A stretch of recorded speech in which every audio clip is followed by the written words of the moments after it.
গহপুৰ ব্ৰহ্মাজান ৰাঙলিয়াল গাঁৱত কাজিৰঙাৰ পৰা এটা পহু আহি দিখহাৰা হয়।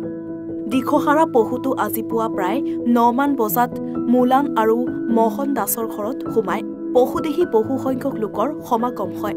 স্থানীয় সচেতন যুৱকৰ সহায়ত ৰাইজে পহুটোক কষ্ট নোপোৱাকৈ বন বিভাগৰ নিয়মাৱলী মানি বন বিভাগক ততাতৈয়াকৈ খবৰ দিয়ে। স্থানীয় ৰাইজৰ খবৰ পাই বন বিভাগৰ লোক উক্ত স্থানত উপস্থিত হয়।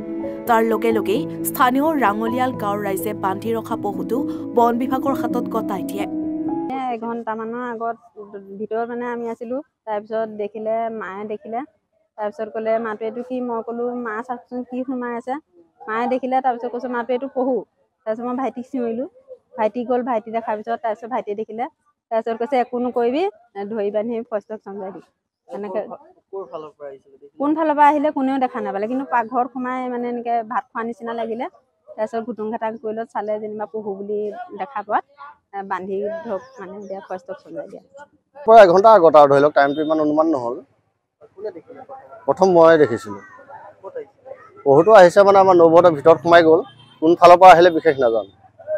মই যোৱাৰ পিছত ভিতৰত যেতিয়া হুলস্থুলটো হৈছে কি হৈছে বুলি জুমি চাওঁতে মই পহুটো দেখা পাওঁ। আহিলে চমজাই দিয়া হৈছে। পহু এতিয়া খাই বৈ হোৱাৰ পাছত আহি পেলাই ঘৰত সোমালেহি। সোমালত পাকঘৰত পালেগৈ।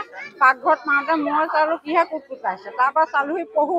তেতিয়া মোৰ ছোৱালীজনীক ক'লোঁ যে মই পহু এইটো নেমাৰিম। তাৰপৰা ধৰি বান্ধি যেনিবা এই বান্দা আছে। গহপুৰৰ পৰা বিপুল হীৰাৰ ৰিপৰ্ট, এনি ভাৰত 24। অভিনয় কৰাৰ হেঁপাহ আপুনিও পঢ়ি ৰাখিছে নেকি? আপোনাৰ অভিনয় কৰাৰ অভিজ্ঞতা নাই? কোনো কথা নাই। আপোনাৰ বাবে আহিছে সোণালী সুযোগ। 29 ছেপ্টেম্বৰত দিনৰ 9 বজাৰ পৰা নিশা 8 বজালৈ বলিউড তথা হলিউডৰ চিনেমাৰ বাবে অডিশ্যন হ'বলৈ গৈ আছে গুৱাহাটীৰ কাহিলীপাৰাস্থিত জ্যোতি চিত্ৰবনত। 5 বছৰ বয়সৰ পৰা 17 বছৰ ব্যক্তিয়ে কৰিব পাৰিব অংশগ্ৰহণ। পঞ্জীয়ন হ'ব বিনামূলীয়া। নিৰ্দিষ্ট ৱেবছাইটত কৰিব পাৰিব আবেদন।